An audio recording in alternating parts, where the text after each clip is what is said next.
hari ini saya dan istri saya ingin membahas yang kita sebut dengan honoring marriage. Kita harus membahas tentang hal yang paling penting, yaitu kita harus menghormati keluarga. Ya. Nah itu yang akan kita bahas. Tapi istri saya akan berbicara terlebih dahulu, kemudian saya akan menutup nanti, dan kemudian tentu kalau ada tanya jawab kita akan lakukan hal tersebut. Tuhan Yesus memberkati saudara-saudara sekalian. Silakan saya. Puji Tuhan. Shalom saudara. Senang sekali kalau kita sama-sama kembali pada pagi hari ini. Saya pikir hari Minggu pagi, saudara, ya mungkin kita aja. Wah, rupanya saudara juga semakin antusias. Dan kita boleh ada bersama-sama. Mungkin setelah ini saudara bisa join di gereja saudara masing-masing. Baik, saudaraku, pernikahan itu kita percaya adalah awal dan juga adalah fondasi dari sebuah keluarga. Ada orang pikir bahwa, oh, saya menikah karena saya sudah berusia, saya menikah. Ini adalah pandangan-pandangan yang keliru pada saat masuk dalam pernikahan karena mungkin faktor usia atau juga mungkin karena dorongan orang tua, karena harus menghasilkan keturunan, saudara, karena supaya mungkin tidak jatuh dalam dosa seksual dan banyak hal-hal yang seperti itu. Tapi sebenarnya kita harus mengerti bahwa ada tujuan Tuhan seorang pria dan wanita itu bersatu di dalam pernikahan, dan yang kita sebut itu adalah pernikahan yang kudus, saudara.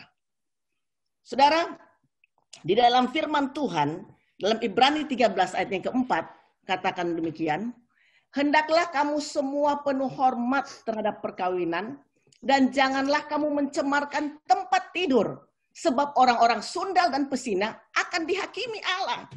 Wow, yang pertama, firman Tuhan katakan supaya kita penuh hormat terhadap perkawinan. Penuh hormat, saudara. Dan endingnya adalah ada dihakimi oleh Tuhan orang-orang sundal dan pesina. Orang-orang yang tidak tahu aturan main dalam pernikahan. Saudara tahu artinya percabulan adalah hubungan seksual. Saudara, di mana orang yang belum menikah melakukan hubungan seksual. Tapi persinahan adalah di mana orang-orang yang sudah menikah, saudara, melakukan hubungan seksual bukan dengan pasangannya. Itu adalah persinahan. Dan di sini Tuhan gak main-main. Tuhan katakan akan dihakimi oleh Allah. Saudara, penuh hormat terhadap perkawinan. Hormat dalam bahasa aslinya adalah timeos. Makanya ada nama Timotius. Yaitu hormat, yang honor, honoring. Itu juga adalah artinya bahwa dihargai, diagungkan. Jadi kita harus menghargai, menghormati perkawinan kita.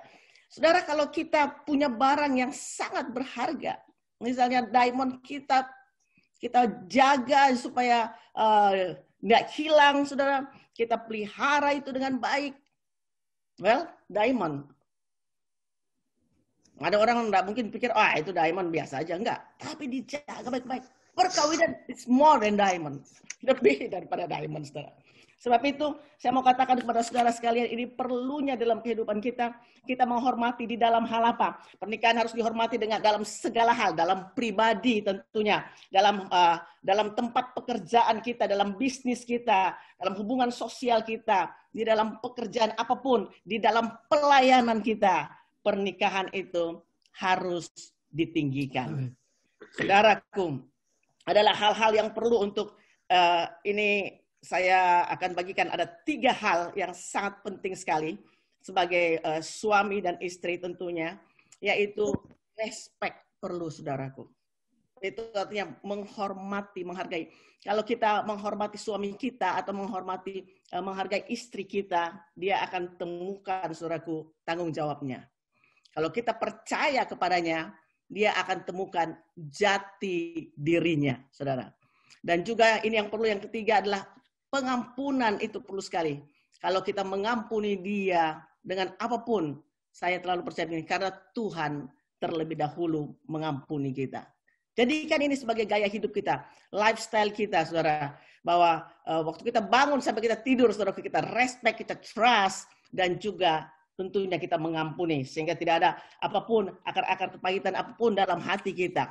Nah, saudara, pernikahan itu Itu adalah pernikahan terdekat, saudaraku. Dengan apa? Covenant dengan Tuhan.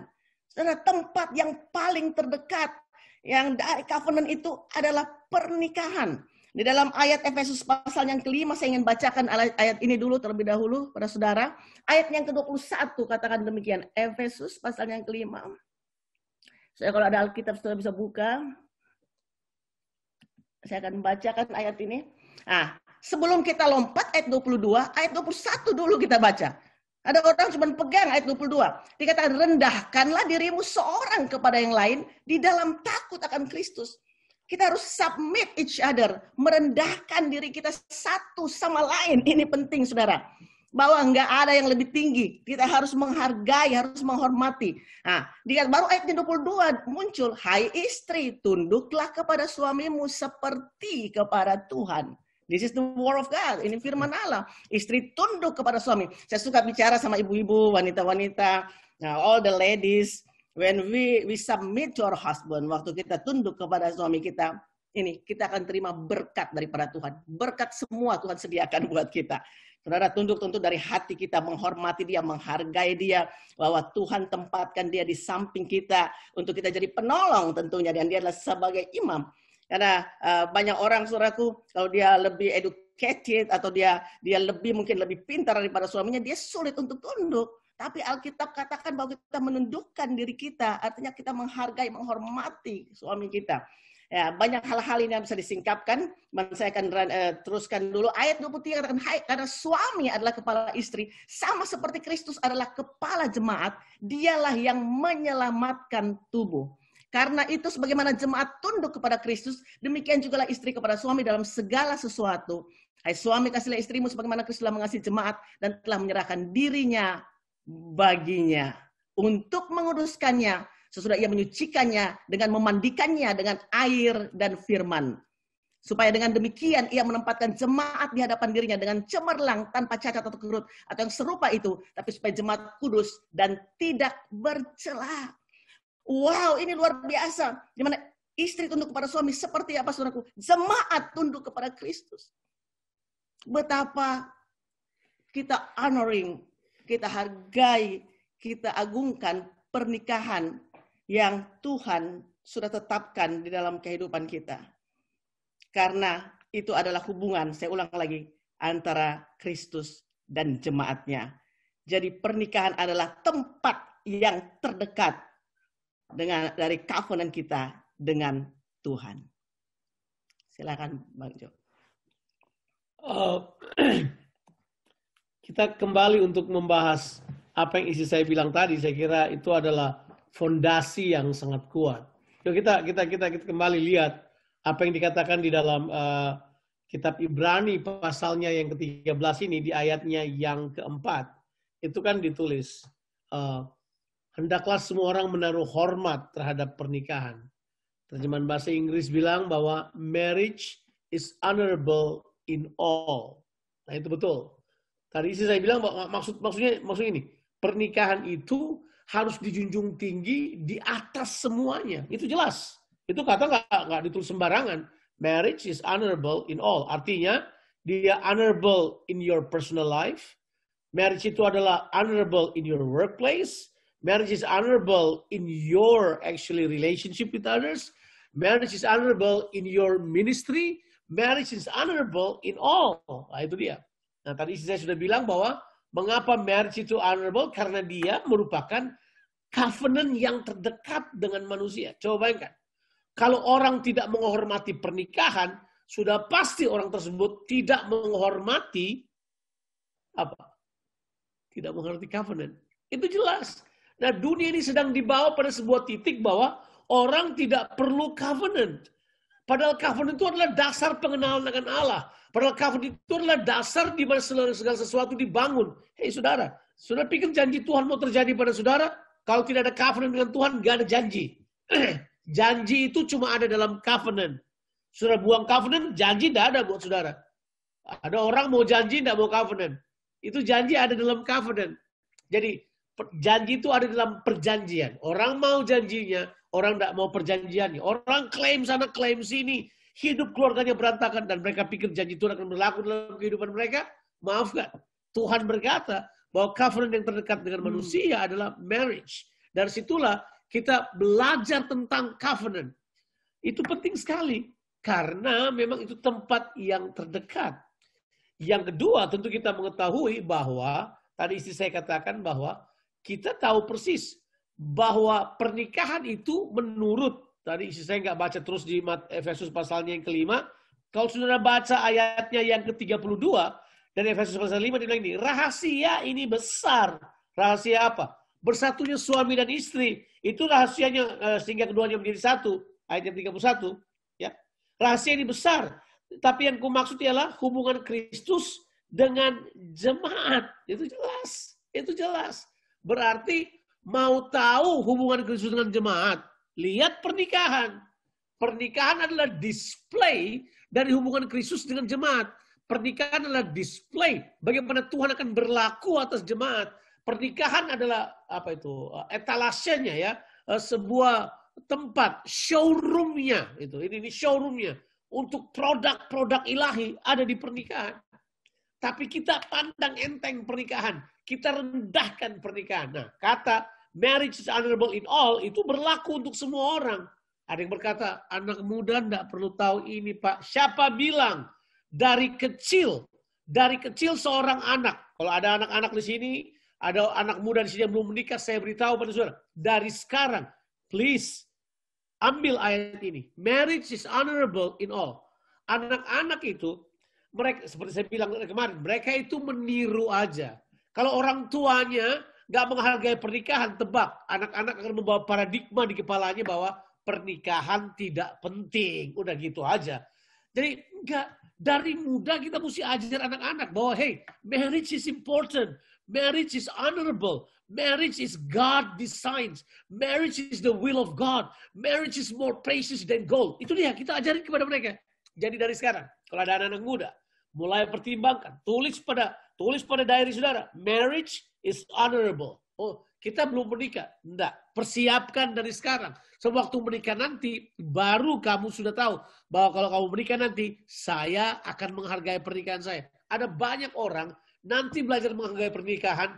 Nanti kalau istrinya sudah hilang, nanti kalau sudah cerai 3-4 kali. Tapi mereka tidak pernah belajar bahwa sebenarnya dari awal, this is the basic principles of life. Disinilah kekuatannya. Pernikahan mau kuat bagaimana kalau saudara nggak hargai? Coba pikirkan aja. Secara normal aja. Bagaimana sesuatu akan kuat kalau dia bukan prioritas dalam kehidupan saudara? Bagaimana saudara membayar perhatian untuk hal tersebut? Kalau dia bukan hal yang utama dalam kehidupan saudara. Kalau dia bukan sesuatu yang saudara junjung tinggi dalam kehidupan saudara. Bagaimana? Ini dia ini. If you want to see the strength, see how people make it as a prioritize in their life. Otherwise, it's not worth it. Kalau memang keluarga tidaklah layak untuk diperjuangkan, Alkitab nggak tulis di sini. Alkitab bilang di sini, keluarga itu adalah hal yang luar biasa. Konsep kita tentang keluarga, yuk main-main rumah-rumahan yuk. Ya ini fase kehidupan orang harus kawin. Daripada stres, udah laki-laki daripada stres, otaknya kacau kasih kawin aja. Ya, pernah dengar nggak kata itu? Kalau dia kawin pasti dia oke. Siapa yang bilang? Emang pernikahan cuma sesuatu yang kamu masuk dan kamu keluar seenaknya supaya bikin oke diri kamu? Enggak. Paradigm kita harusnya adalah pernikahan itu adalah honorable. Itu adalah sesuatu yang luar biasa. Ingat, dari kecil persiapkan. Nah, cara mempersiapkannya, orang tua model di depan mereka. Kita modeling marriage before our kids' eyes. Alright? Kita sedang modeling pernikahan di depan mata anak-anak kita. Ini loh pernikahan yang sebenarnya itu ini. Kita harus hidup seperti yang Tuhan kehendaki. Ada banyak orang rendahkan pernikahan. Banyak. Yang pernikahan, wow, it's alright. Kamu gak mau? Gue banyak yang lain. Orang bicaranya gak jelas, tau gak sih? Orang bicaranya seperti pernikahan itu sesuatu yang ya, kayak pakai. Lu gak suka, ya buang. Ganti yang lain. Gak. This is a covenantal thing. Dan Alkitab bilang, waduh, itu jujur banget Alkitab beritahu. Itu pernikahan itu harus dihargai. Kemudian dia beritahu, cara menghargai pernikahan, tempat tidurmu kudus. Amen. Do not defile your bed. Defile bed itu ada banyak, kita bisa baca di Alkitab banyak gitu. Tapi sebenarnya defile bed itu bukan cuma perselingkuhan, perzinahan, atau bukan itu defile bed. Itu termasuk defile bed, itu sudah pasti. Tapi terbanyak Alkitab tulis adalah ketika suami berlaku tidak benar, menganggap pasangannya adalah tempat pemuasan hawa nafsunya. Itu semua ada di kepala. Oh, itu ada di paradigm saudara, mentalitas saudara. Ya. Alkitab bilang, janganlah seseorang memperlakukan, terjemahan Indonesia bilang saudaranya, harusnya janganlah seseorang memperlakukan pasangannya dengan tidak hormat atau memanipulasinya. Itu tidak boleh. Tesalonika katakan hal tersebut. Kalau salah Kolose juga bilang hal tersebut. Tentang kudusnya pernikahan. Kita perlu sekali untuk mempertimbangkan bahwa, hey, saya harus mulai dari pemikiran saya. Masihkah saudara menganggap pernikahan saudara adalah sesuatu yang mulia, sesuatu yang sangat berharga? Kata Timotius itu punya dijunjung tinggi, diangkat ke atas. Ya, ini saudara bisa menaruhnya di bawah kalau saudara mau. Saudara mau taruh di tempat yang buruk boleh, tapi ayatnya dia bilang ini, honorable, saudara angkat dia ke atas. Dijunjung, ditaruh di atas kepala saudara. Dia berarti penting, prioritas, tidak boleh bercanda dengannya, sesuatu kita harus serius mempertimbangkannya, itu jelas. Nah, setelah itu, kemudian dia beritahu buat kita, tempat tidur lu dijaga. Tempat tidur kita dijaga dengan baik. Bahwa dari situlah kemudian kita bisa melakukannya dengan baik. Penghormatan pada seseorang itu penting sekali. Itu penting sekali. Ya. Saya belakangan ini sedang tahu kalau saudara ikuti saya berkhotbah di beberapa tempat. Saya sedang membahas banyak tentang itu, the obscurity of our process. Ada hal-hal yang nggak kelihatan, yang orang lain nggak lihat, tapi Tuhan kan lihat. Yesus itu tidak muncul di pelayanan setelah 18 tahun, obscure, tidak terlihat. Dari usia 12 tahun sampai usia 30 tahun, nobody saw Jesus. Nggak ada yang lihat Yesus. Sampai itu ada orang tulis buku, The Silent Years of Jesus. Sampai mereka bilang, jangan-jangan Yesus pergi belajar di Tibet lah, dia pergi belajar di India lah, macam-macam. Mereka sodorkan hal tersebut. Tapi kan saudara tahu, bahwa Yesus ketika tidak dilihat, disitulah dia mengembangkan hal-hal yang berharga dalam dirinya. Maka saya mempercayai begini. Yuk, kita mulai dari tempat yang cuma Tuhan yang lihat. Di mana itu? Tempat tidur kita. Tempat tidur kita jaga dengan kudus. Kehidupan seksual kita jaga dengan kudus. By the way, kalau ada pasangan suami istri ini sudah tidak suka berhubungan seks, dan kemudian saya beritahu, coba tanya-tanya sedikit. Sebab seks itu adalah manifestasi daripada covenant. Seks itu enjoyable in the covenant. Suami istri harus dikerjakan terus-menerus sebagai tanda covenant. Makanya gini, kalau saudara, maafkan ini bahasa saya katakan ini mungkin terlalu vulgar, tapi kalau orang melakukan hubungan seks, suami istri melakukan hubungan seks, itu sebenarnya adalah tanda covenant. Jadi ingat dulu, it's a covenantal sign. Itu tanda, tanda covenant. Itu dia tuh, tanda kita istri menyerahkan dirinya buat suaminya, suami menyerahkan dirinya untuk istrinya dalam kasih, dan kemudian mengingat firman Tuhan, mereka melakukannya. Jadi this is not only a lustful, cuma sekedar pelampiasan hawa nafsu, tapi ada hal yang diatur oleh Alkitab. Ya, saya juga nggak bilang bahwa seks gimana harus enggak. You can enjoy as much as you can dalam pernikahan, tapi motivasinya, paradigmanya yang perlu diperbaiki, hal-hal yang ada di kepala kita yang perlu dibersihkan. Ya, itu jelas. Itu jelas. Nah, kalau kita sudah memperhatikan dari sisi itu, nah, kita kemudian baru dapat memahami ayat-ayat yang berikut. Bahwa Tuhan menghakimi, ada yang Tuhan akan judge kalau orang salah melakukannya. Ini berarti pernikahan itu institusi. Itu ada hukum yang backup dia. You nggak bercanda, you dihukum gitu. You bercanda, you dihukum. You main-main, you nggak serius mengelolanya. Saudara tidak bertanggung jawab terhadap kepercayaan Tuhan tentang pernikahan ini. Saudara akan punya masalah ke depannya. Nah, mungkin saudara berkata, Bang Jo, ini kita stres, jangan ditambah stres lagi. Tidak. Saya sedang mengajarkan bagaimana membangun kekuatan keluarga. Kalau keluarga mau bangun menjadi tegar di masa sukar, mulailah dengan itu, penghormatan atas pernikahan itu sendiri. Mulailah dari situ. Mulailah dari situ. Itu nggak bisa dianggap cuman sekedar sebuah nasihat biasa. Enggak, ini penting sekali. Karena di situ ada rahasia. Di situ ada pewahyuan. Di situ ada hal-hal yang indah. Yang oleh dunia telah diselewengkan. Oleh dunia telah dibawa secara yang sama sekali di luar dugaan. Padahal Tuhan adalah Tuhan yang menciptakan seks. Dia memberikan saudara seks untuk enjoyable sebagai apa itu? Manifestasi dari covenant. Manifestasi dari covenant yang Tuhan berikan kepada manusia. Jadi mulai dari situ. Mulai dari situ. Saya sudah katakan tadi.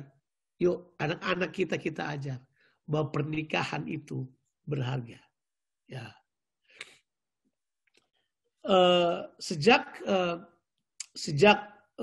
dunia setelah tahun 70-an masuk kepada kebebasan seks, freedoms of sexual, itu terjadi kira-kira awal 70-an terjadi pemberontakan besar terhadap seks itu sendiri. Dan kemudian kita tahu terjadi penyimpangan seks di sana dan di sini. Tebak apa yang terjadi, saudara? Kalau mau tahu dari mana jalan turunnya sebuah bangsa, lihat dari situ. Ya, dari situ kemudian kita melihat jalan turun yang banyak. Perselingkuhan jadi lebih mudah. Anak-anak anggap sebagai hal yang biasa. Semuanya. Karena apa? Tidak ada yang memodel seks seperti yang Tuhan inginkan. Tapi itu kan sesuatu yang perlu dimana? Tidak. Model mereka adalah mereka nonton film biru. Mereka nonton apa yang diajarkan oleh Hollywood. Mereka tidak pernah lihat apa yang Alkitab tulis buat kita. Sebagai sesuatu yang pure, sesuatu yang ternikmati, sesuatu yang indah, sesuatu yang sangat menyenangkan. Ya, enjoyable. Ya, sesuatu yang yaitu yang suci, yang luar biasa. Tuhan beritahu buat kita. Disitulah kita perlu kuat. Disitulah kita perlu kuat. Bayangkan. Ada orang cuma berkata gini, lu lagi. Itu kan kata yang orang pakai. What is telling you? Lu lagi. Itu apa? Penghargaan, Pak. Itu penghargaan. Dia lagi. Ini dia. Saya beritahu buat saudara. Kalau itu berharga, kita tidak akan rendahkan bagaimanapun juga. Seperti tadi istri saya bilang, diamond, saudara lihat tiap hari dia tetap berharga. Tapi kalau kita lihat tiap hari istri kita rasa apa? Oh ya, dia dulu kan gitar. Sekarang gentong, kita marah misalnya. But that is not the point really. Iya kan? Iya. Dulu ada orang datang di rumah saya, teman saya. Dulu kan saya kurus sekali. Terus mereka lihat... Mereka bilang buat Tina, kamu suaminya dua ya? Kalau dulu waktu kawin kurus, sekarang jadi begini ya. Ini suami yang kedua ya? Enggak, ini suaminya sama. Dia jadi berubah aja. Dia mengalami perubahan yang dahsyat dalam pernikahan. Kita mengalami perubahan dalam kehidupan. Tapi toh kita tahu kan? Kita tahu pasti bahwa yang ini tetap sama. Prinsip Tuhan tidak pernah berubah. Prinsip Tuhan tetap sama. Kita harus terus tetap menjunjung tinggi pernikahan. Saya mau ulang apa yang saya katakan sebelum saya selesai. Ini. Sudahkah kita menghormati pernikahan di rumah kita sendiri? Sudahkah kita menghormati pernikahan di pekerjaan kita? Tidak pernah terpikir kan? Sudahkah kita menghormati pernikahan dalam pelayanan kita? Tidak terpikir kan? Sudahkah kita menghormati pernikahan dalam keputusan kita. Sudahkah kita menghormati pernikahan? Waktu kita harus memutuskan kerja di mana, bikin apa? Apa coba? Sudahkah? Ya. Kalau saudara masih muda, dari sekarang baca ayat ini, kemudian renungkan. Kalau ada saudara-saudara yang masih dipersiapkan untuk masuk dalam pernikahan, sudahkah saudara melihat bahwa pernikahan itu harus dihormati? Mulai dari sekarang. Tulis gede-gede, pernikahan saya harus dihormati. Saya harus menghormati pasangan saya. Saya harus menghormati anak-anak saya. Saya harus menghormati rumah tangga saya. Saya harus menghormati apapun yang kami kerjakan. Saya harus menghormati apa saja yang Tuhan bawa dalam keluarga saya. Wow. Yuk, mulai dari sini. Mentalitas, paradigma yang perlu kita ubah. Saya mempercayai. Kalau kita masuk kepada pernikahan dengan, ini dia ini. Dengan model Tuhan yang Tuhan taruh dalam kehidupan kita. Dengarkan ini. Ada banyak rahasia di dalamnya. Bapak Ibu, saya mau cerita sedikit. Saya dengan Nina menikah belum lama. Kita baru saja merayakan anniversary kita bulan ini, tanggal 11 bulan ini, kita merayakan anniversary kita yang ke-24 tahun. Boleh saya beritahu buat saudara. Ada banyak rahasia yang saya temukan. Ada banyak dari kesatuannya kita berdua yang muncul. Never seen before. Saya tidak pernah lihat sebelumnya. Ada banyak hal-hal yang dahsyat yang Tuhan buat kita. Oke, soal berkat finansial, Tuhan menjamin. Anak-anak yang baik, Tuhan sudah atur yang baik. Tapi ada yang lain. Saya mempercayai kita berdua sedang masuk kepada sesuatu yang baru yang Tuhan siapkan buat kita. Saya percaya kita berdua sedang embark kepada sesuatu yang Tuhan siapkan buat kita. Kita tidak akan dikalahkan oleh pandemi ini. Karena kita berdua percaya Tuhan ada bersama dengan kita. Kita berdua akan menyeberang. Ya, kita akan mempersiapkan diri kita untuk menyeberang pandemi ini. Kita akan sampai di seberang dan mengerjakan kehendak Tuhan. Bukan karena kekuatan kita. Karena Tuhan telah bermurah hati buat kami berdua. Saya merasa sebenarnya ini terjadi, ada lebih banyak pewahyuan yang terjadi untuk kami. Kita baca ini, baca itu, buat apa aja kita bisa buat. Tapi yang paling penting adalah ketika kita menjadi satu, pewahyuan dari Tuhan turun ke atas kita. Dan doa saya. Istri saya mau tambahkan sesuatu. Nah, saya selesai sampai di sini. Setelah itu kita boleh tanya jawab tentunya. Thank you. Yeah.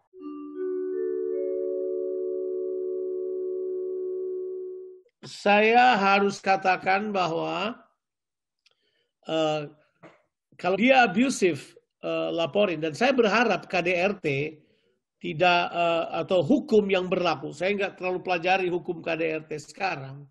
Tapi saya berharap hukum akan menolong mereka untuk bersatu dalam mediasi-mediasi yang lebih baik. Bukan kemudian suaminya disiksa sebagai pembalasan. Itu akan menimbulkan kepahitan, saya kira. Dan itu akan, itu akan ada harapan yang baik. Jadi harusnya hukum di baliknya kita perlu pertimbangkan. Tapi saya belajar. Entah mungkin sudah pernah dengar saya cerita ini. Kalau kita tidak, ada saatnya di mana kalau dia sudah sangat abusive, kita harus pisahin. Harus dipisahin.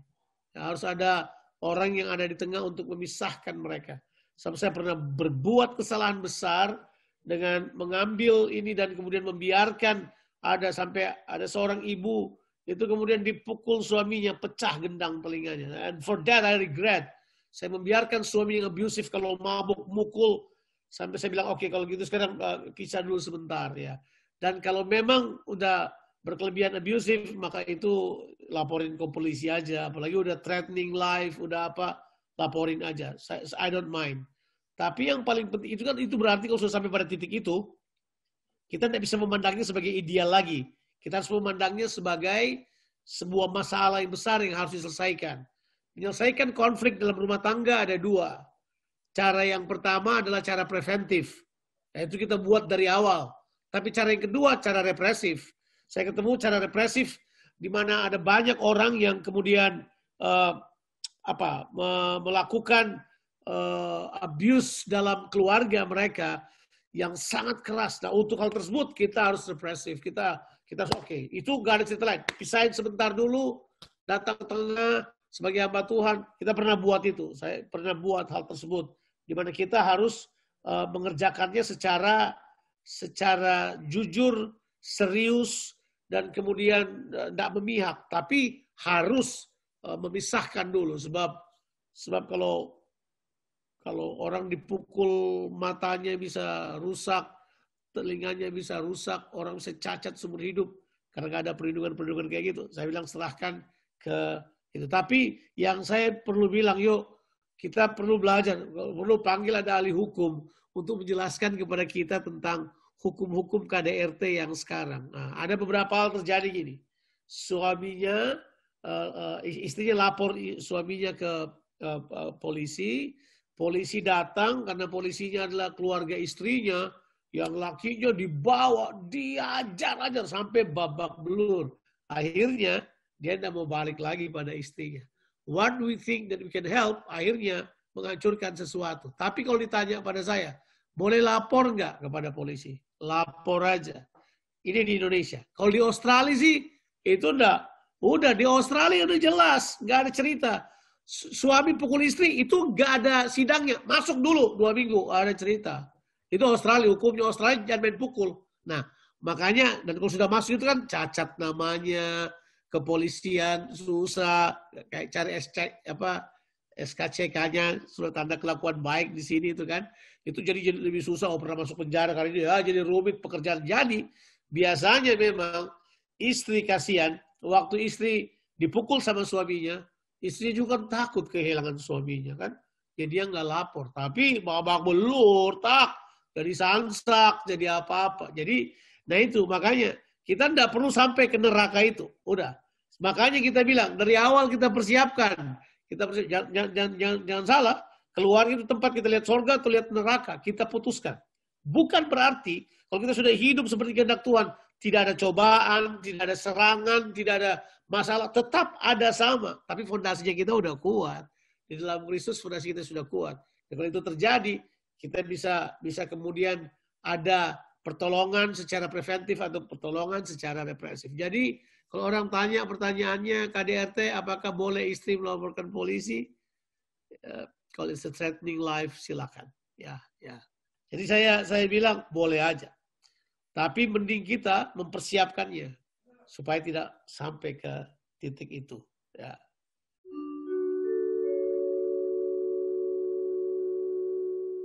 Ya,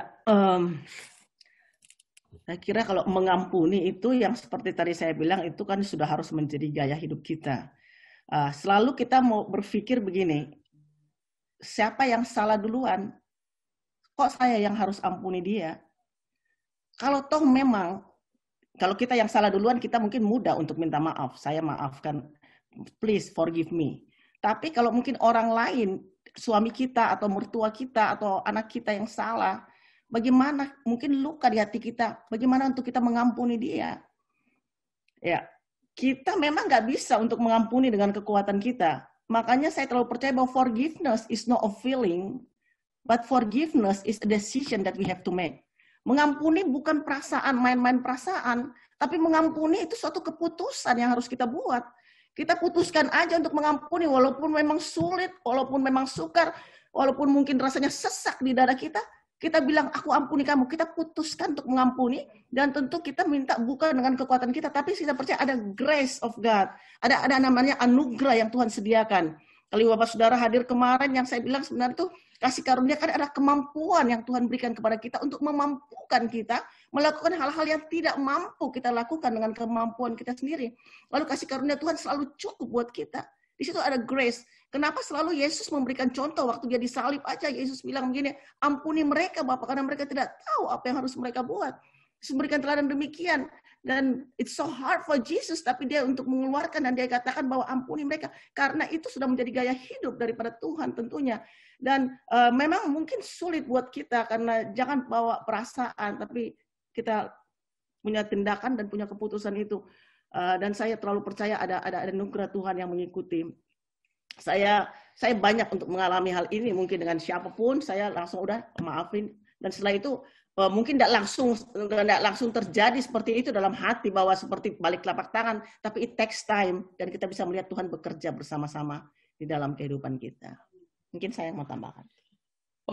Saya kira udah cukup. Pengampunan it's precious. Precious banget. Embrace that lifestyle itu. Itu saya tidak pernah lihat ada jalan yang lebih bagus daripada pengampunan. Tidak ada. Itu saya menyebutnya sebagai jalan. Dan Tuhan ambil jalan itu loh. Tuhan ambil jalan itu. Kita aja yang mau ngambil jalan itu. Padahal Tuhan ambil jalan itu. Kalau mau tanya ya, manusia bikin sakit hati Tuhan tuh lebih banyak. Tapi Tuhan putusin, dia mengampuni saudara. Bayangin kalau Tuhan berkata, enggak, gue mau jadiin dia sambal aja. Bayangin aja cuma berpikir kayak gitu, coba. Tapi Tuhan tidak pernah berpikir kayak gitu. Tuhan pilih jalan itu. Saya menyebutnya sebagai pengampunan itu adalah jalan para raja. Itu jalan tingkat tinggi. Pengampunan itu adalah jalannya Tuhan, jalannya Trinitas. Dia ampuni kita. Ya. Jadi, semua orang embrace gaya hidup pengampunan. Saya melihat pengampunan lebih daripada cuma sekedar supaya pulih hubungan. Saya melihat pengampunan sebagai anugerah yang luar biasa buat saya. Kalau saya bisa mengampuni, itu mujizat, Pak.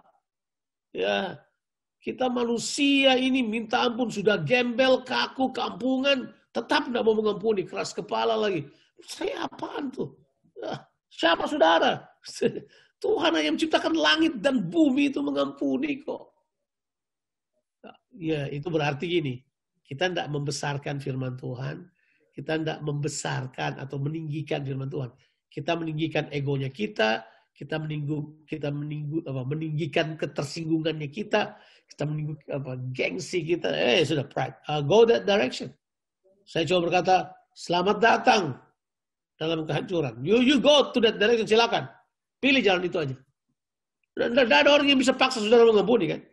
Karena mengampuni memang keputusan. Maafkan pandangan saya yang kasar ini. Tapi ya, saudara harus bear in mind. Tidak ada orang yang berkata, saya tidak bisa dilukai. Enggak. Semua orang bisa terluka. Bisa terluka. Tapi Tuhan sudah siapkan jalan keluar untuk tidak perlu terluka. Alkitab penuh dengan pembahasan mengenai hal tersebut. Thank you.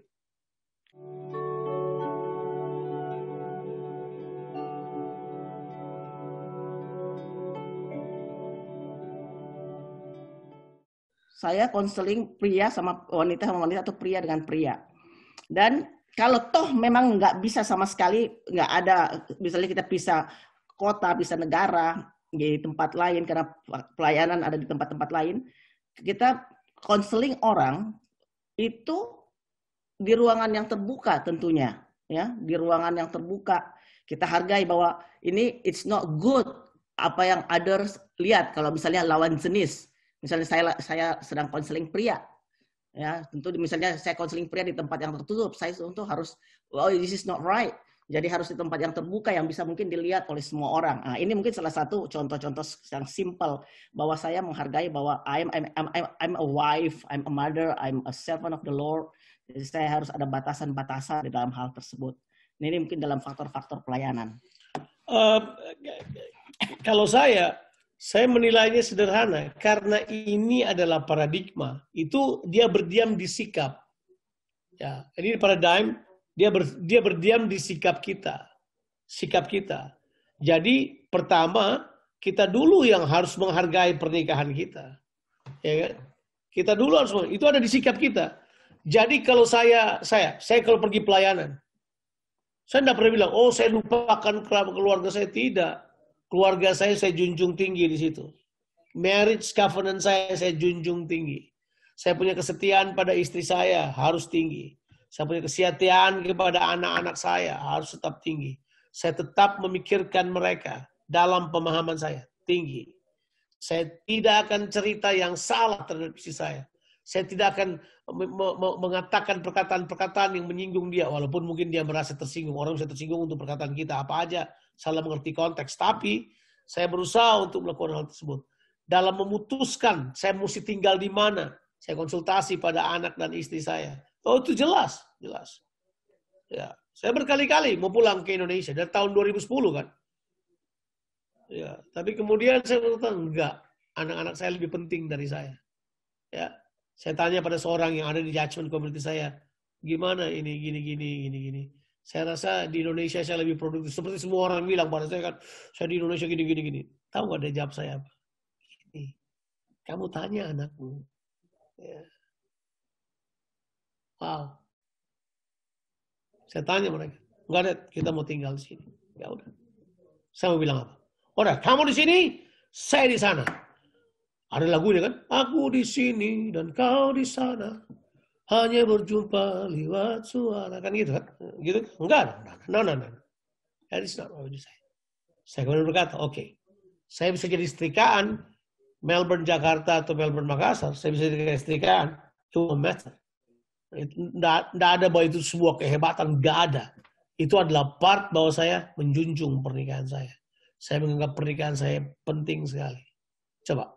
Dalam semua yang kita kerjakan. Orang dapat saya, dapat isi saya. Orang dapat isi saya, mereka dapat saya. Ya. Kita kapan-kapan tuh selalu menjadi paket gratis, paket hemat untuk acara ini, karena mereka dapat dua-dua sekalian. Kita dapat berdua, kita layani langsung. Itu natural banget. Dan menurut kita, it won't matter. Itu jelas. Kami mau modal bahwa, hey, ini yang dimaksud dengan bahwa kami berdua menjunjung tinggi pernikahan kami. Ya. Oh, sudah tahu bahwa kadangkala mesti terbang, saya mesti terbang, enggak. Dia mau ikut, tapi kemudian anak-anak mau ikut. Secara financial, udah kamu tinggal aja ngapain. Tapi enggak, di kepala saya, my marriage, my family is honorable. Oke, kamu ikut. Susah? Hah? Uang bagaimana? Udah, Tuhan berkati, kita kerjakan. Dan kita buat itu. Nah, saudara perhatikan, ini dia ini. Kalau saudara bisa menghormati pernikahan saudara, saudara dapat tolong orang lain untuk menghormati pernikahan mereka. Amin. Memodel pernikahan. Nah, dalam membuat keputusan, ada banyak orang tinggalkan keluarganya, jauh pergi, tapi terserah. Keputusan apapun, yang penting you have discussed dengan baik. Ini penting sekali. Ada orang cuma karena gue gak ada kerjaan sini, gue pindah aja. Enggak. Pikirkan keluargamu. Marriage, pernikahanmu, anak-anakmu bagaimana, keluargamu bagaimana. Kalau semua orang berpikir hal ini, wow, I believe, saya percaya ada hal-hal yang bagus dapat terjadi. Jadi itu ada di attitude, Pak Albert, itu ada di sikap. Langkah praktisnya tentu tergantung situasinya, tapi kalau kita sudah memiliki itu di pemikiran kita, saya yakin loh, pasti ada yang sudah berkata, oh gitu ya, saya kira pernikahannya gitu aja. Enggak. Kamu harus honoring. Kamu harus put it to the priority. It's prioritizing marriage. Itu penting sekali. Itu dia. Ya, siap. Itu jawaban dari saya.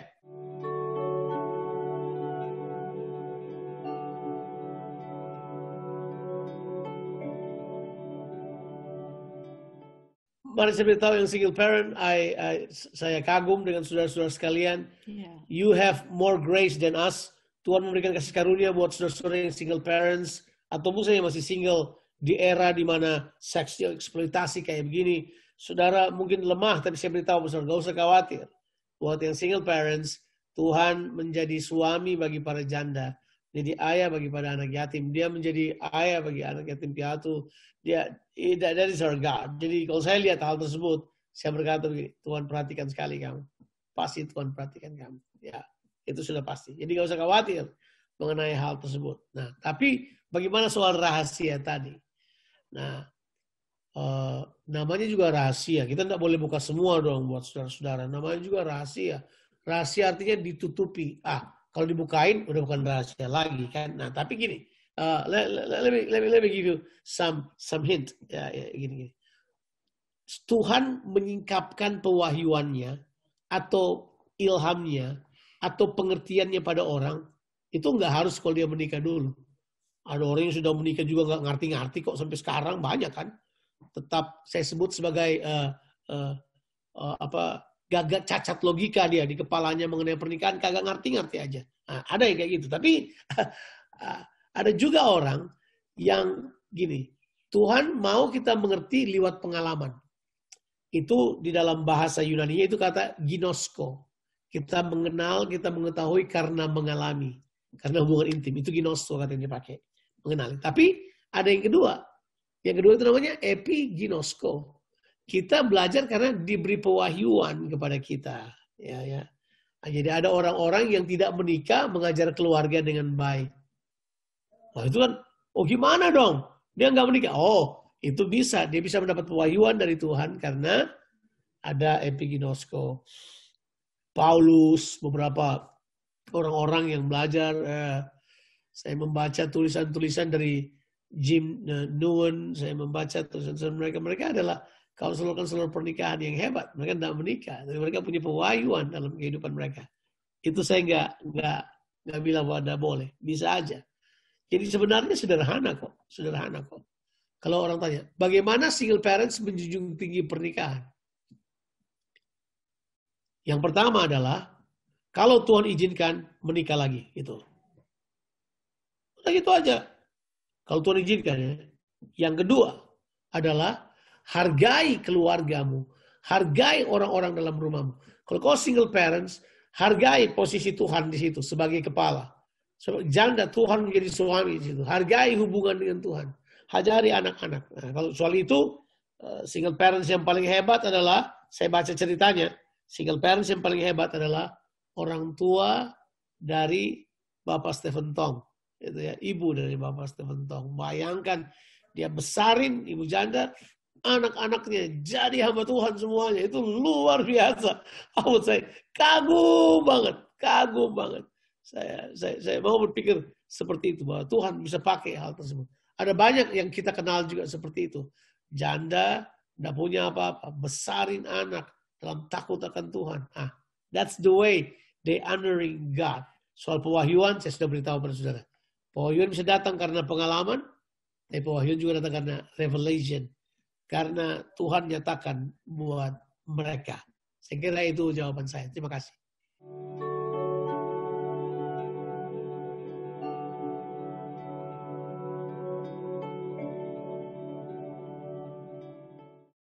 Anak-anak kami waktu masih kecil, tentunya kalau orang didisiplin, karena kami terapkan anak-anak itu, mereka tentu di-praise, didisiplin, ya. Itu dua hal yang tidak bisa dipisahkan. Kita bukan hanya puji anak-anak tapi disiplin, bukan hanya disiplin anak tapi puji anak-anak juga. Oke. Disiplin yang kami terapkan karena memang kami dulu waktu itu suka pakai tongkat. Tongkat kami sebut namanya tongkat kasih. Dia disiplin, dipukul pantatnya kalau dia melakukan kesalahan tentunya. Tapi tentunya kesalahan yang kita lihat dulu, kesalahan yang dia tidak sengaja. Kalau misalnya dia jatuhkan air dari meja, gelas ada airnya jatuh tumpah, kita itu nggak disiplin mereka karena itu dia nggak sengaja. Tapi kalau misalnya dia pukul orang, pukul dengan sengaja, kita disiplin. Dan disiplin itu benar-benar kita sudah kasih lihat, ini tongkat kasih namanya, kita pukul dia. Nah, waktu kita buat itu waktu ada di Indonesia tentunya. Kita pindah ke Melbourne. BJ umur 2 tahun. Jesse umur 4 tahun. Itu sebenarnya kami ini sudah selalu 0 sampai 5 tahun itu bisa dipukul. Nah, tiba di sini kami tahu bahwa itu anak-anak nggak bisa dipukul. Mungkin didisiplin bahasa yang bagus. Oh ya, didisiplin ya. Maksudnya dipukul.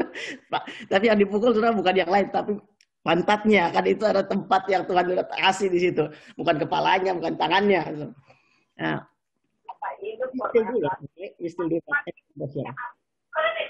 dan tapi di sini kita tetap buat itu. Ya, kita masih buat itu. BJ masih tahu bahwa dia itu sering dipukul. Waktu saya ingat sekali kita pulang dari mana itu sama Pak Bambang, kita pulang dari snow kalau nggak salah, dia masih kecil. Terus saya kalau disiplin anak-anak bukan saya yang disiplin, Bang Jo yang disiplin. Kalau dia pergi saya yang disiplin, tapi cara saya disiplin dengan dia tentunya beda ya. Terus dia kaget, Mama kaget. Kenapa? Ya biasa sedang disiplin karena dia waktu melakukan kesalahan dipukul. Dia kalau Bang Jo pukul, pukul lagi, pakai kata pukul lagi. Kalau Bang John disiplin, pantatnya itu enggak disiplin. Gitu aja pakai tongkat. Itu keras, saudara. Sampai harus dia nangis. Keras dan nangis dia.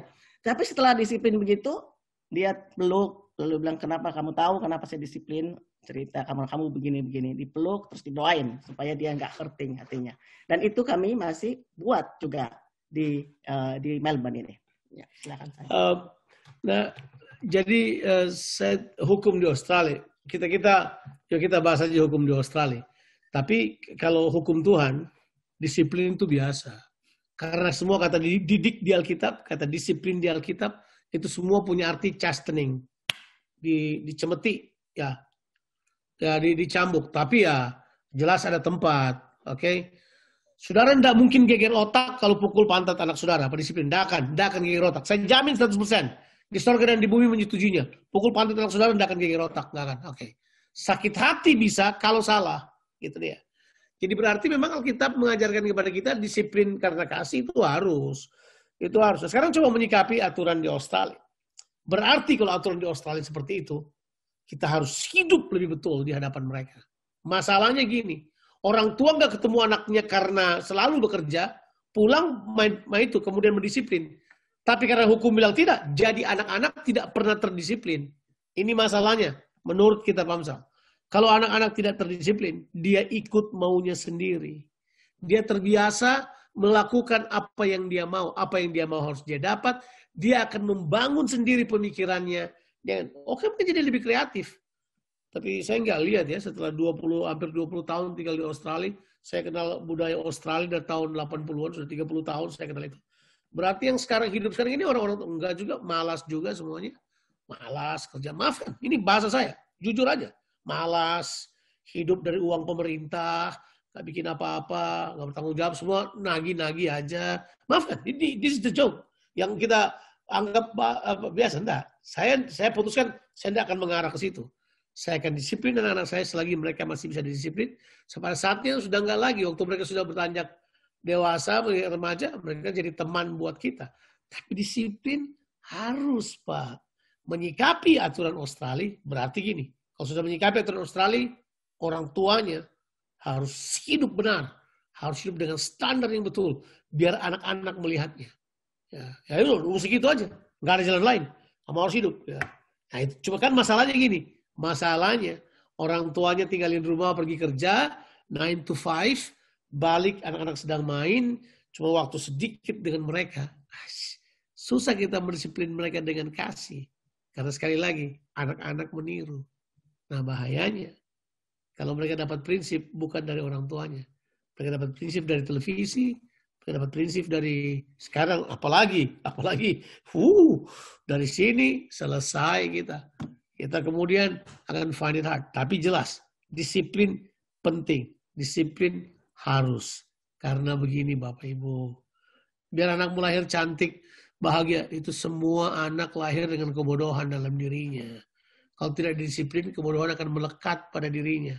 Biar dia pintar, dia PhD. Tapi kalau kebodohan ada pada dirinya, apa itu kebodohan? Tidak mengenal Allah. Pemberontakan. Willful. Paksakan kehendak. Itu semua bentuk kebodohan. Yang terus di kitab Amsal. Kalau kita tidak keluarkan dari kehidupan mereka, mereka akan kayak gitu. Percayalah. Kan sudah terjadi.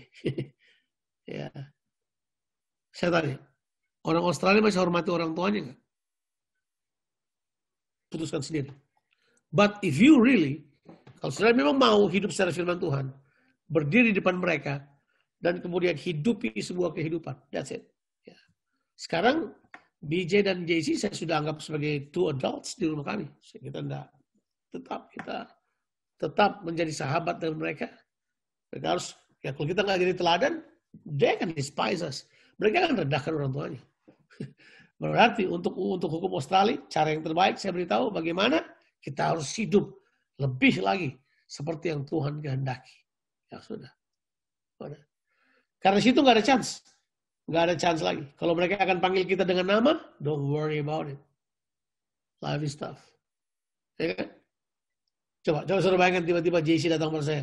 Hey John, dia juga saya panggil dia John, saya panggil dia John, jadi sama-sama kita Jojo lah dua-dua. Selesai, nama kita sama. Ya. Saya nggak lihat sih sampai sekarang. Mbak Biji datang, Jo, dia nak panggil papa tuh. Jo, apa kabar? Bayangin. I don't see that. Ya, karena sekali lagi, lebih baik ikuti firman Tuhan. Lebih baik ikuti firman Tuhan. Lebih baik ikuti firman Tuhan. Kalau sudah ada hukum perlindungan anak, ya udah. Tetap hukum perlindungan anak, kita lindungi mereka berdasarkan firman Tuhan. Ya. Baca Ibrani pasal 10. Jelas ditulis di dalamnya. Baca kitab Amsal. Baca Amsal lagi ulang. Ketemu jawabannya pasti.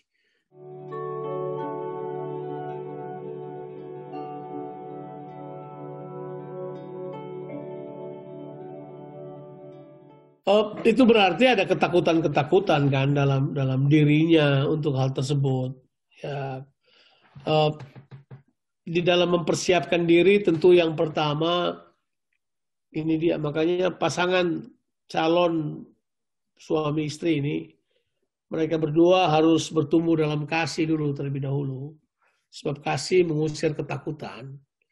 Jadi bertumbuh dalam kasih dulu, bertumbuh dalam pemahaman yang jelas mengenai tujuan pernikahan mereka. Kalau mereka punya trauma-trauma tentang perselingkuhan, misalnya melihat dari keluarga sendiri, ayah dan ibu barangkali yang melakukannya, atau melihat teman-teman dekat yang melakukannya, itu kita tidak sebut sebagai traumatic. Itu kita sebut saja sebagai warning dari yang di luar. Ya, warning dari luar buat kita. Nah, kadang-kala ada orang terlalu membesarkan warning, kehilangan realistisnya dia. Nah, kalau menurut saya dari awal bangun sebuah hubungan pengenalan yang baik. Ya, makanya pilih pacar jangan sembarangan toh, jangan seenaknya. Tapi sudah lihat baik-baik, sudah kenal baik-baik, sudah berdua ingin berjalan bersama secara baik-baik untuk masa depan. Jadi kalau menurut saya hal kasih mengusir semua ketakutan. Ya.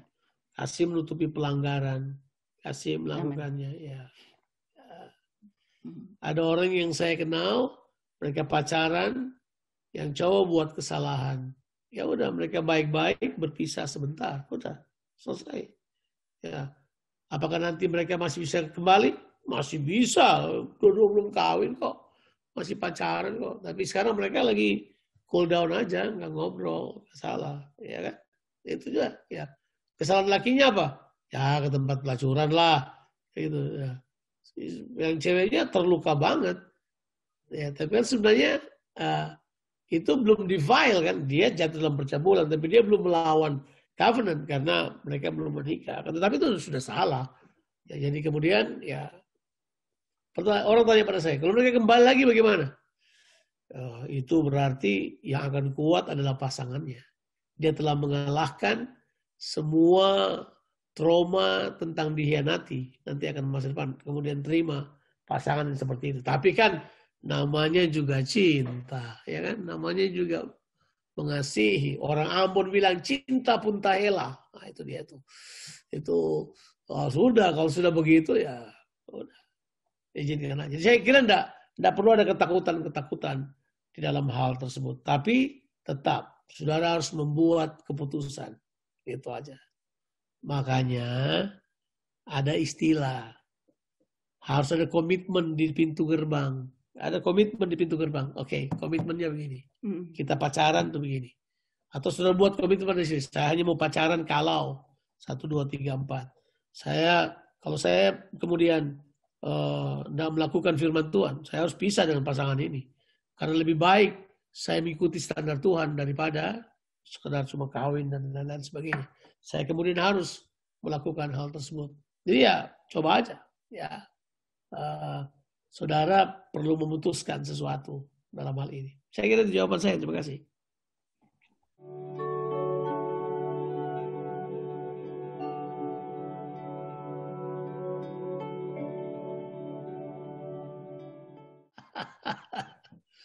Saya aja yang jawab ya.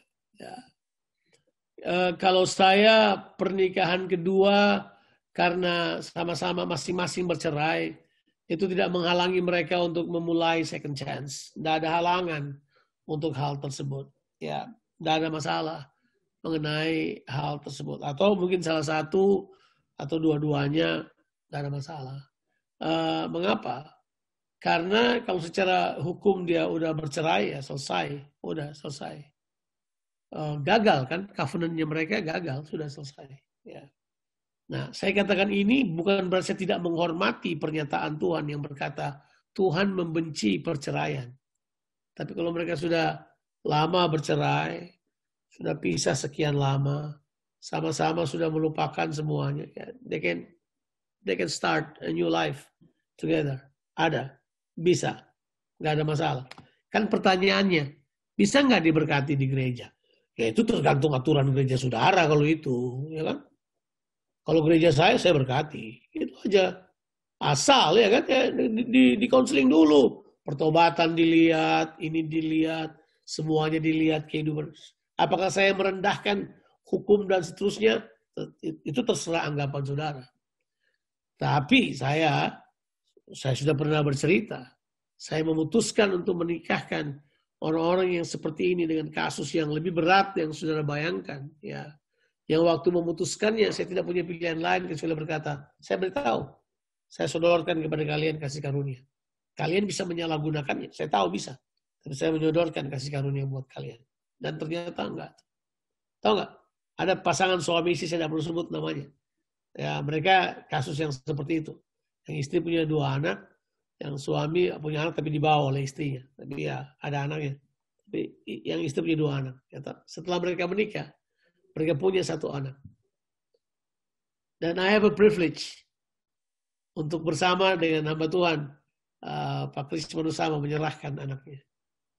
Tahu nggak? Itu saya menyerahkannya sampai, Tuhan luar biasa. Bukan berarti setelah berkata begitu mereka nggak ada pergumulan dalam hubungan, banyak pergumulannya. Tapi ini yang saya mau bilang. Waktu diserahkan anaknya dari hasil hubungannya mereka. Tahu nggak doanya suaminya gini? Tuhan, saya menyerahkan anak pertama saya dari kesempatan kedua yang kau berikan kepada saya dalam pernikahan ini. Pum! Saya langsung berkata, dia orang tahu diri banget. Dia tahu diri banget. Ya. Pastikan saudara yang terlalu judgmental. Oh, nanti kalau sudah kesempatan kedua, nanti ketiga, keempat. Emang saudara nggak digintuin sama Tuhan?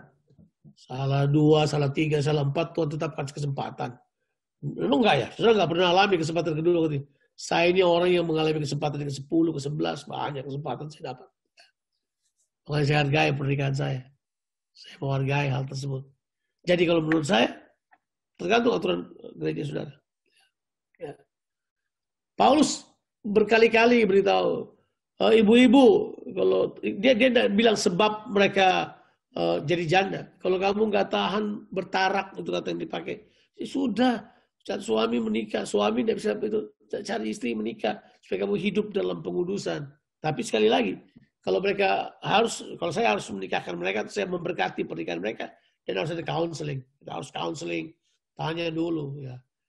Ada juga yang saya nggak buat kan, sudah tuh tahu kan, teman dekat saya minta saya berkati, saya bilang enggak, saya nggak mau. Ada juga. Oh, Bapak kasih karunia bisa bilang tidak. Oh iya, saya bilang tidak. Saya tidak dengan jelas. Big no. Tidak ada. Tidak hadir juga enggak.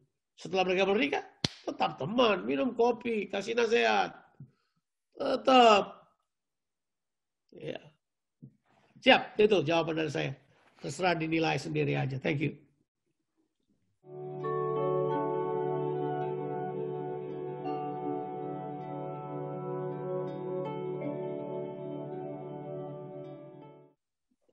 Saya punya maksud dengan impresi bukan cuma sekedar menabur impresi ya. Saya tidak bilang kesan. Tapi yang saya maksudkan adalah memberi penekanan dalam kebenaran dalam kehidupan kita. This is what I live for. Jadi impress the truth itu yang saya maksudkan. Ya, bukan cuma sekedar kasih impresi orang gitu. Tapi jelasnya adalah bahwa kita mesti tahu bahwa kita tidak bisa memenuhi ekspektasi semua orang. Itu kita harus tahu itu. Kita tidak bisa memenuhi ekspektasi semua orang. While kita impress the truth, ekspektasi semua orang bisa beda. Iya, Yesus saja dianggap perampok, pemabok, banyak kan. Cuma karena dia minum anggur dan makan. Dan orang tuduh dia orang yang suka makan, dan yang kayak gitu dituduh. Kita tidak bisa memenuhi semua ekspektasi semua orang. Tapi at least di bagian kita sebagai orang yang melakukan kebenaran firman Allah, kita kerjakan bagian Tuhan. Kita kerjakan apa yang Tuhan mau. Kita hidup dalam kebenaran. Dan selalu akan ada clash. Akan ada clash paradigm. Akan ada. Pasti ada. Siapa bilang tidak? Saya sama istri saya saja tetap punya clash paradigm kok. Selama kita menikah. Ada perbedaan-perbedaan pandangan yang udah susah diubah. Ada jelas. Ada. Itu upbringingnya semuanya, gaya kepribadiannya ada. Nah, saya menyarankan bahwa kita kalau tetap melakukan apa yang firman Tuhan katakan dan kemudian orang lain menjadi kecewa dan kita harus menyelesaikannya. Kita harus datangi dan menanyakan apa sebab kekecewaannya. Jangan ditutup-tutupin. Tapi sekali lagi, kita tidak bisa memenuhi semua ekspektasi orang. Ya. Kita sudah coba hidupi kebenaran, coba lakukan kebenaran, orang lain tidak bisa terima, bukan berkata, oh berarti tidak usah hidupi kebenaran. Oh tidak, tetap hidupi kebenaran dong. Jadi kamu cuma membuat dia impressed.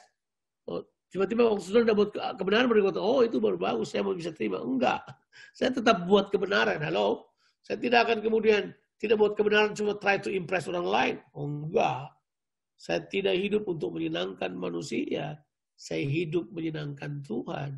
Saya hidup akan memilih Tuhan. Nah kalau dalam saya menyenangkan Tuhan, ada orang lain tersandung karenanya, saya bukan berarti begini.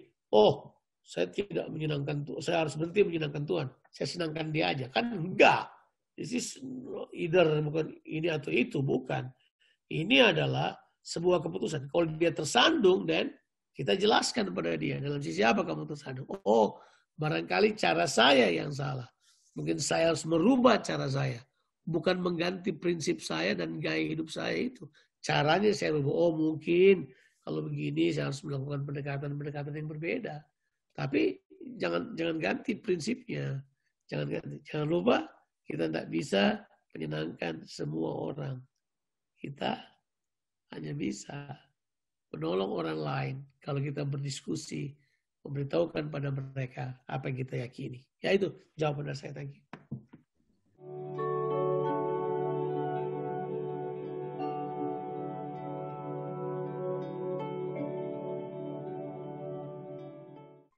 Itu istri saya yang jawab. Jawaban saya pasti, harus. Kita harus doakan, bahkan waktu kita sedang mengandung, kita doakan jodohnya anak kita di dalam kandungan. Itu saya juga buat itu. Kita berdoa biar dia dapat jodoh yang terbaik dari Tuhan. Karena ya supaya dia dapat memilih keputusan-keputusan yang dari Tuhan untuk jodohnya. Kalau dia bilang harus doa, harus. Itu aja jawabannya. Thank you. Ya, prinsipnya sederhana kan. Kehidupan anak kita juga seperti bangunan. Siapkan fondasinya lah. Siapkan baik-baik fondasinya. Oh nanti dia bertumbuh juga. Jangan juga kita berdoa, Tuhan harus yang begini. Harus orang ini. Harus kayak gini. Bibit bobot bebet. Nggak gitu udah. Kamu doain aja biar kehendak Tuhan terlaksana buat mereka. Waktu saya berdoa buat Jesse dan BJ mengenai hal tersebut, saya ready kok. Tiba-tiba Jesse mau kawin sama orang Uganda, atau tiba-tiba BJ mau kawin sama orang Skandinavia atau apa, saya ready. Iya gitu aja. Ya, tapi ya kita bilang yang takut Tuhan, yang cinta Tuhan, yang dalam Tuhan, siap. yang melayani Tuhan. Siap. Makanya must God first lah ya.